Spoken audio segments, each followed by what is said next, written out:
не духай. Искам да чуя. Happy birthday to you. Happy birthday to you. Happy birthday, dear Rosie. Happy birthday to you. Добре, знаете ли доколко трябва да преброим? Добре, обаче, до 5 или до 55? Не разбирам. Само до 5. Горя ми свещичката, може ли още веднъж?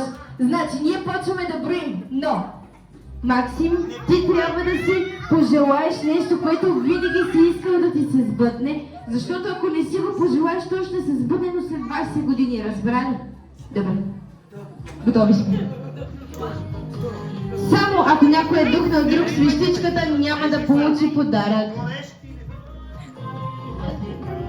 Така, почваме да броим. 1, 2,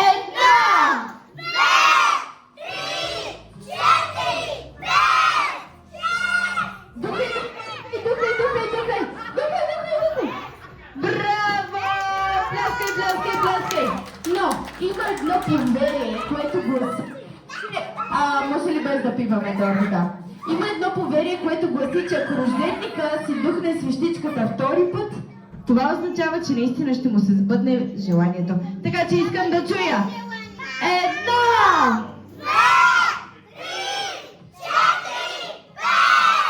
4, 5. Браво на вас!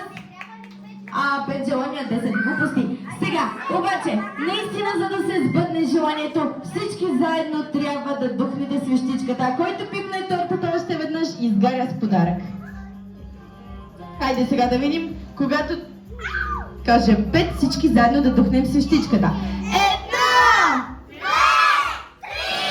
4, 5. Браво на вас, страхотни сте! А сега казах да не пипаме торти.